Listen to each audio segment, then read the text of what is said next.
예, 증인. 2024년 3월 말에 삼청동 안가에서 5명이 만난 거죠.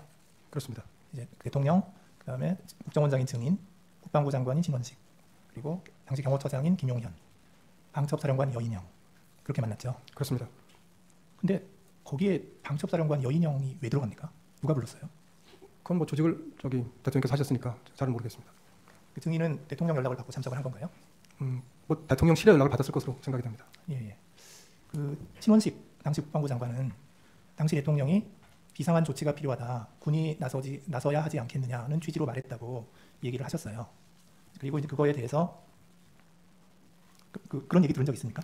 그 대통령께서 나라 걱정을 하시고 예. 이렇게 해서 어떻게 나라를 끌고 갈 수 있겠냐라고 많이 걱정하셨던 건 기억이 나는데 저는 그 단어인 그 비상이라는 말을 들은 기억이 없습니다. 비상이라는 말을 듣기 네, 비상이나 조치나 이런 말을 들은 기억이 없습니다. 그 당시에 신원식 장관은 반대를 했죠. 저는 그래서 나라 걱정을 하시는 대통령께 그동안 윤석열 정부가 쌓아왔던 신원식 장관이 당시 국방부 장관이 어떻게 얘기했느냐 하는 거예요. 제 기억에는 무슨 반대라는 표현을 썼던 거는 기억 못합니다. 예. 증인은 어떻게 얘기를 했나요? 네, 저는 그래서 윤석열 정부가 그동안 해왔던 특히 외교안보 분야에 있어서 여러 가지 성과들, 계속 남아있을 성과들을 설명을 드리고 그래서 이것들이 다 국민들의 평가를 받을 것이기 때문에 대통령께서 이렇게 부정적으로 생각하실 게 아니라 긍정적으로 생각하시는 것이 맞다라는 취지로 제가 말씀을 드렸습니다. 그 취지는 좀 반대한다는 취지로 말씀하신 것 같네요. 제가 반대할 목적어가 없었고요. 저는 다시 말씀드리지만 기억이 나면 기억이 난다고 말씀드리겠습니다. 근데 이미 신원식 안보실장도 얘기한 게 있으니까. 근데 저는 정말 그때 비상이라는 말씀을 들었던 기억이 안 납니다. 예. 기억나는 대로 말씀드리겠습니다. 그날 만찬이 끝나고 그 신원식 국방부 장관은 경호처장 김용현과 여인영을 데리고 국방부 장관 공관으로 갑니다. 그래서 어떤 비상 조치나 군에서 나서는 것에 대해서 반대하니까 대통령께서 혹시라도 그런 생각을 갖지 않도록 나는 국방부 장관으로서 절대 반대한다. 반드시 내 뜻을 전해달라. 이렇게 얘기를 김용현 경호처장한테 얘기를 했다는 거거든요. 그런 이제 그 증인은 이제 그날 모임 이후에 이러한 대통령이 언급한 그런 내용에 대해서 좀 부적절하거나 반대한다. 뭐 이런 취지의 의사를 전달한 적이 있었습니까?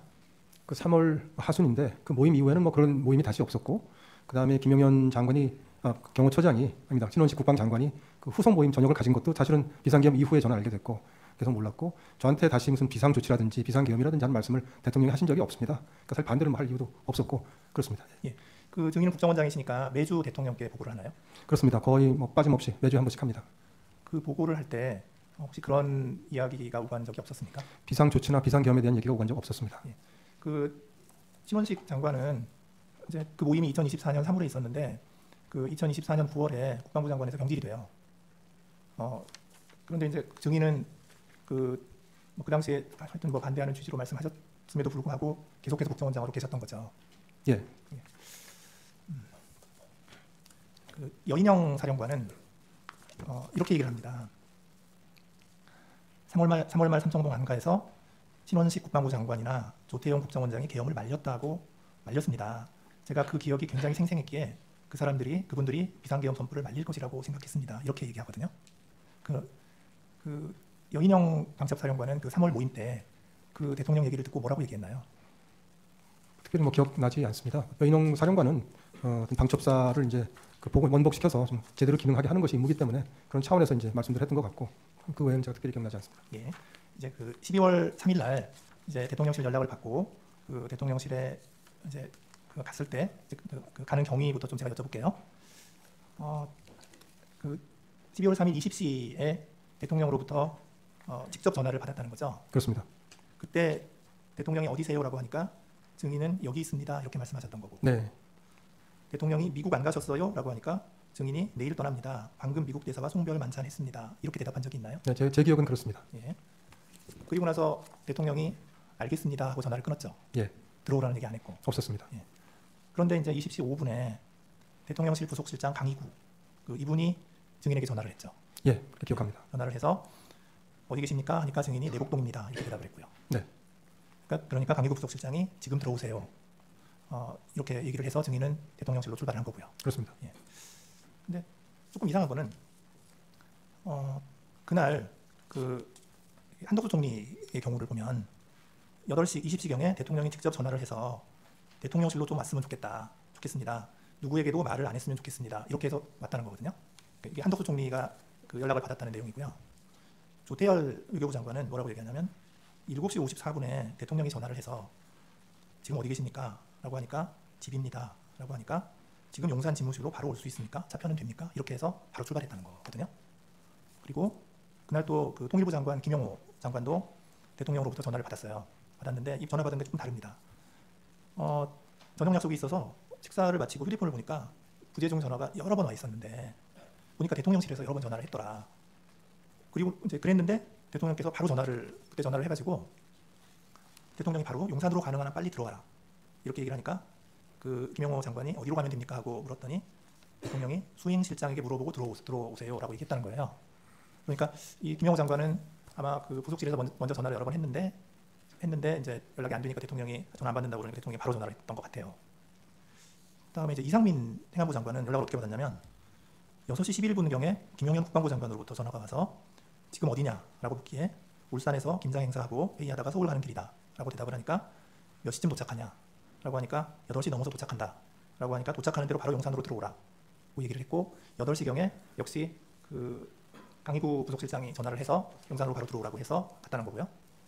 그래서 이렇게 쭉 보면 다른 분들은 전화를 한 번 받았어요. 그 대통령이 직접 전화를 하거나 아니면 부속실에서 전화를 하거나 증인만 2번 받았거든요. 왜 그랬을까요? 저로서는 말하기 어려운 부분이고 제 기억에 따라 말씀을 드렸습니다. 그 증인이 그 대통령실에 들어갔을 때 집무실에 여러 사람이 있었죠. 네, 원탁에 앉아 계셨습니다. 예, 대통령이 있었고 한덕수 국무총리가 있었고 네. 김용현 국방장관이 있었고 네. 이상민 행안부 장관이 있었고 박성재 법무부 장관이 있었고 네. 그다음에 김영호 통일부 장관이 있었고요. 맞습니다. 그 당시에 이제 그 거기 있는 사람들이 다 말렸다는 거잖아요. 네, 다 걱정들을 하고 반대하고 걱정하고 했습니다. 증인도 반대했잖아요. 저도 걱정을 했습니다. 네. 저는 반대라는 표현을 쓰지 않아서 언론 보도에서 제가 우려 표시를 했다고 표현했습니다. 우려 표시를 했죠. 네. 그 당시에 이렇게 여러 명이 모여 있는 상태에서 증인이 발언한 게 그 전부입니까? 아니면 제 말은 대통령하고 독대한 적이 있느냐? 죄송합니다. 그 독대한 적은 없고요. 네. 그 제가 조사를 받으면서 이미 얘기를 한 것이지만 최상목 부총리가 대통령을 뵈러 들어갈 때 쫓아 들어가서 저도 한 말씀 하지 않으시도록 말씀드린 적이 있습니다. 그건 그 다음 나중 얘기. 예, 그건 최상목 부총리 늦게 왔으니까. 네. 그 나중 얘기. 독대를 해서 무슨 말씀을 나눈 적은 없었습니다. 없고 최상목 부총리가 들어갔을 때 쫓아 들어갔던 적이 한 번 있습니다. 쫓아 들어가서 역시 반대. 네. 뭐 반대는 아니지만 하여튼 우려. 하시지 말도록 말씀드렸습니다. 이제 그 다음에 증인은 이제 국무회의 멤버는 아니지만 국무회의 할 때 증인은 어디 계셨어요? 국무회의 멤버가 아닌데. 그 대접견실에 한 20명 이상 앉을 수 있는 큰 테이블, 장방형 테이블이 있습니다. 거기에 이제 국무위원들이 쭉 다 앉고 저와 비서실장, 안보실장은 제일 끝자리에 가장 떨어진 끝자리에 앉아 있었습니다. 그랬군요. 그 국무회의를 이제 그 9시 21시 30분경에 시작을 했고 하여튼 회의를 시작을 했고 증인께서는 그 22시 45분에 대통령실을 출발하셨죠. 시간은 몇 분 틀릴 수는 있지만 되게 맞습니다. 네, 예, 그렇습니다. 예. 그런데 이제 그 대통령실에서 출발해서 이제 국정원으로 차를 타고 가고 있는데 대통령이 전화를 했어요, 증인에게. 그죠? 증인이 전화 받았잖아요. 예. 근데 그때 대통령께서 원장님 참 미국 출장은 어떻게 하시기로 했어요?라고 물었죠. 네, 그렇습니다. 예. 그래서 증인이 이런 상황에서 미국을 어떻게 가겠습니까?라고 대답을 했고 대답하셨죠. 그렇죠? 예. 그러니까 대통령께서 그렇지요. 지금 가기는 어렵겠지요라고 하고 전화를 끊었죠. 예. 근데 그게 그 통화를 한 게 지금 통화 기록상으로 보면 22시 55분에서 57분이거든요. 그런데 지금 또 통화 기록을 보면 그 대통령께서 그 홍장원 1차장에게 전화를 한 게 22시 53분이에요. 그런데 그 통화 시간이 1분 24초입니다. 꽤 길게 했어요. 그리고 그 지금 홍장원 차장의 그 진술에 의하면 그 전화 때 대통령께서 첫 말씀이 봤지? 비상계엄 발표하는 거. 이렇게 하길래 홍장원 차장이 네 봤습니다. 이렇게 하니까 대통령이 이번 기회에 싹 다 잡아들여. 싹 다 정리해. 그리고 국정원에도 대공수사권을 줄 테니까 우선 방첩사를 도와. 지원해. 자금이면 자금, 인력이면 인력. 무조건 도와. 이렇게 말을 했다는 거고 홍장원 차장은 네 알겠습니다. 라고 답변했다는 거예요. 그러니까 대통령이 그래 잘해. 라고 격려하고 통화를 마쳤다. 그러니까 이게 1분 24초를 통화를 했으니까 그러니까 22시 53분에 전화를 해서 1분 24초 통화를 하고 그 다음에 22시 55분에 증인에게 전화를 바로 한 거예요. 그러니까 이 갭이 30초밖에 없어요. 그 말씀 좀 올려도 되겠습니까? 네. 그 정확한 분은 제가 기억을 못 하고요. 네. 22시 55에서 57이라고 지금 돼 있는 걸 저도 봤는데 네네. 통화한 그 시간은 사실은 30초가 좀 안 되는 걸로 제가 기억합니다. 짧았습니다, 사실은. 증인하고. 예, 그렇습니다. 네, 그러니까 제 말은 뭐냐면 아니 대통령이 지금 홍장원 차장한테 이제 굉장히 많은 지시를 막 했는데 그리고 나서 바로 국정원장한테 전화를 해가지고는 참 한가한 얘기를 한 거예요. 미국 출장 어떻게 하실래요? 좀 잘 이해가 안 가거든요. 그래서 대통령께서 53분에 홍 차장한테 그런 얘기를 하셨는지에 대해서 저는 확신이 없습니다. 홍 차장 말을 신뢰하기가 좀 어렵습니다. 예, 예. 그다음에 23시 30분에 이제 국정원 정무직 회의가 열렸죠. 그렇습니다. 예, 예. 그때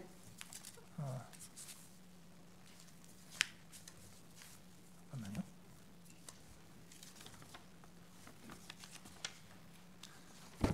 그때 홍장원 차장이 이런 얘기를 했죠. 원장님, 비상계엄에 대해 사전에 알고 계셨습니까? 라고 얘기를 했고, 제 기억은 원장님 이거 언제 하셨어요?였습니다. 이거 언제 하셨어요? 네. 예. 그러니까 증인이 뭐라고 대답했어요? 뭐 그런 걸 물어보냐고 했습니다. 그랬죠. 네. 예. 그때 증인의 기분은 어땠습니까? 좀 엉뚱한 질문이고 사실 뭐 맞지 않는 질문이라고 생각했습니다. 네네. 그래서 이제 쭉 회의를 하고 이제 하여튼 좀 여러 가지 이제 업무에 관한 얘기를 하고 회의를 마쳤죠. 예. 회의가 끝났는데 이제 홍장원 차장이 쫓아왔죠. 네, 따라왔죠. 몇 분 있다가 다시 왔습니다. 예. 그때 홍장원 차장은 이렇게 얘기를 해요. 대통령께로부터 전화를 받았습니다. 대통령께서 원장님이 미국 출장을 가셨는지 아셨나 봅니다. 이렇게 얘기를 하고 얘기를 했는데 증인은 그 당시에 뭐라고 대답을 했나요? 저는 딱 그렇게 뭐 얘기했던 기억이 없습니다. 무슨 얘기를 하는지 다 들어보려고 가만히 있었습니다. 그러니까 아무 말 없이 가만히 계셨다는 그렇습니다. 거더라고요. 네. 그리고 홍장원 차장이 다시 얘기를 합니다. 대통령께서 방첩사를 지원하라고 합니다. 라고 그런 얘기 했죠. 그렇습니다. 증인이 대답을 했나요? 무슨 얘기지 하고 생각을 했습니다. 대답은 안 하셨죠. 그 다음에 이어서 그 홍장원 차장이 근데 뭐 추가 지침을 주실 게 있느냐고 물어봤고, 그래서 제가 아까 정부직 회의에서 얘기한 대로 각자가 어떤 일을 비상계엄 하에서 국정원이 하게 되는지를 보고 내일 아침에 논의하자고 하지 않았느냐, 그렇게 합시다라고 답을 합니다. 그 앞에 홍장원 차장이 한 번 더 얘기를 하죠. 방첩사가 이재명, 한동훈을 잡으러 다닙니다. 그 앞이 아니고요. 그 다음인가요? 재판관님 저기 이제 저한테는 처음에 와서 대통령께 전화를 받았다. 네. 제가 이제 궁금하죠. 뭐 무슨 말씀을 하셨나 했더니 이어서 방첩사를 도와주라고 했다. 저는 뭐 도와주라고 했다고 기억하는 데서 말씀처럼 저는 이제 듣던 얘기고 또 비상계엄하에서 방첩사를 우리가 도와줄 게 있지 않습니까? 그럼 뭐 놀랄 일은 아닌데 다만 대통령께서 1차장한테 전화하신다는 얘기를 처음 들었기 때문에 저 속으로는 굉장히 궁금한데 제 성격이 그렇습니다. 대놓고 어쩌다 대통령 전화를 받았냐라고 물어보는 성격은 아닙니다. 그래서 그냥 들었고 나중에 한번 알아봐야 되겠다고 생각했고요. 그다음에 그건 이제 조금 있다가 이어서 뭐 안색 얘기를 제가 기억을 하는데 안색을 쭉 살폈는데 생각이 복잡하시다고 했나 뭐라고 표현을 하면서 혹시 더 지침을 더 주실 게 있느냐고 라고 얘기해서 제가 아니 뭐 더 줄 거 없고 정무직 회의 때 얘기했던 거 같다라고 좀 설명을 했겠죠. 설명을 했더니 정말 그때는 좀 뜸을 좀 들인 다음에 근데 이재명, 한동훈 오늘 밤에 좀 잡으러 다닐지 모르겠습니다. 뭐 이런 취지로 얘기를 해서 또 갑자기 무슨 소리냐라고 생각했습니다. 갑자기 튀어버렸습니다. 비약이 돼가지고. 그래서 뭐 우리하고 상관도 없는 일이고 그다음에 두 번째는 그럴 것 같지 않고 그래서 제가 보면서 그리고 이제 지금같이 엄중한 시기인데 원장하고 차장이 이런 일이 생길지도 모른다라는 얘기를 하는 게 좀 어울리지 않는다, 맞지 않는다고 생각해서 제가 이렇게 얘기를 했습니다. 아까 얘기한 것처럼 내일 아침 회의 때 다 우리 국정원이 하게 돼 있는 일을 의논을 하는 걸로 하자. 뭐 더 할 얘기가 있으면은 그때 가서 하라고 하고 얘기를 했더니 좀 얼굴을 보고 있다가 일어나서 나갔습니다. 그겁니다. 그리고 저한테 방첩사가 잡으러 다닌다고 하지 않았습니다. 그냥 잡으러 다닐 것 같습니다. 그런 일이 생길지 모르겠습니다. 이렇게 얘기했고 그다음에 뭐 위치 추적이라든지 방첩사령관과의 통화라든지 어떤 명단을 받았다든지 그 명단이 이거라고 보여준다든지 이런 얘기들이 없었습니다. 예, 알겠습니다. 자, 그날 22시 30분에 국정원 정무직 회의를 하기 전에 이제 무슨 일이 있었냐면은 이게 여인영 방첩사령관이 이렇게 얘기를 해요. 자기가 텔레그램 전화로 22시 30분에 1시간 전이죠. 22시 30분에 조지호 경찰청장에게 전화를 해서 체포 대상자 14명에 대해서 이야기를 하고 위치 추적을 부탁했다. 그 여인영이 그렇게 얘기를 하거든요. 예. 근데 이제 그 연락을 받은 조지호 경찰청장이 이제 뭐라고 얘기를 하냐면 여인영 사령관한테도 전화가 왔는데 메모를 좀 해달라고 얘기를 했다. 자기한테.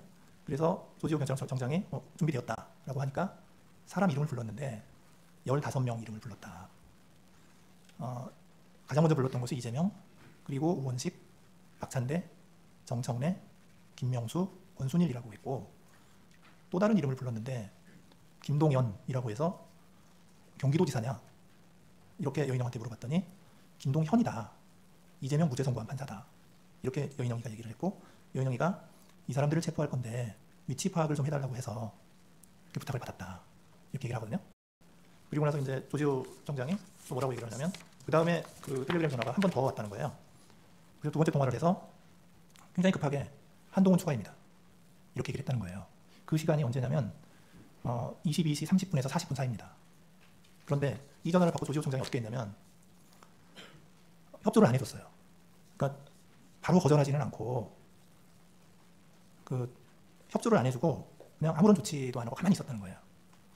그게 조지호 청장의 이야기고요. 그런데 이제 그 다음에 이제 그 홍장원과 여인영이 이제 통화를 한 게 30분 후인 23시 06분입니다. 그때 2분 47초간 통화 기록이 있어요. 그때 오늘 쭉 얘기한 14명 명단 불러주고 위치 추적 협조해달라고 얘기를 했다는 거거든요. 그리고 나서 23시 30분에 그 정무직 회의가 있었고 회의 끝나고 증인한테 가서 이제 그 이재명 한동훈 잡으러 다닐 것 같습니다라고 얘기했다는 거거든요. 그래서 이거를 주간선대로 쭉 이렇게 놓고 보면은 그 지금 이 홍장원 차장이 그렇게 한가하게 증인에게 얘기했을 것 같지가 않아서 그 증인이 들은 내용이 그냥 정말로 그냥 증인이 이렇게 듣고 나서도 이렇게 그냥 어디 얘기합시다라고 할 정도로 그 정도로밖에 얘기를 안 했나요? 그 재판관님, 제가 이 부분을 아주 정확하게 기억하고 말씀을 드립니다. 이 엄정한 법정에서 다른 말씀을 드리면 안 되기 때문에 제가 진실대로 제 기억대로 그대로 말씀드린다는 말씀을 드리고, 한 가지만 더 추가해서 말씀드리면, 말하자면 큰 비밀을 이제 얘기를 했다면 그런 비밀이 하나 생긴 거 아니겠습니까? 그렇게 큰 비밀이 생겼는데 제가 홍장원 차장을 교체하자고 대통령께 건의드린다는 것이 굉장히 어려웠을 겁니다. 근데 제가 정치적 중립을 이유로 해서 교체 건의를 드렸습니다. 그걸 보시더라도 만일에 홍장원 차장이 저한테 자세히 얘기를 하고 했다면 제가 보기에는 교체 건의하기 상당히 어려웠을 것이다. 그것만 봐도 그건 아니었을 것이다 라고 제가 이렇게 말씀을 좀 드리겠습니다. 예. 그 김대우라고 그 방첩사의 단장이 있습니다. 그래서 그날 그 실제로 국회로 갔던 사람이거든요. 근데 이제 이분은 또 뭐라고 얘기를 하냐면 그 여인영 방첩사령관이 이제 말씀하시기를 김용현 국방부 장관님으로부터 명단을 받았다면서 그 김대우 단장에게 수첩에 받아 적으라고 하였습니다. 그런데 그게 뭐 이재명, 한동훈, 무원식, 김어준, 박찬대, 조국 등의 이름이 기억이 나는데 14명이었습니다. 이렇게 얘기를 했는데 그래서 이런 것들도 보면은 그 여인영 방첩사령관 입장에서는 그 홍장원 차장에게 그런 통화를 할 필요성은 있었던 것으로 생각이 되거든요. 근데 하여튼 증인 생각으로는 홍장원 차장이 그렇게 심각하게 얘기한 게 아니다.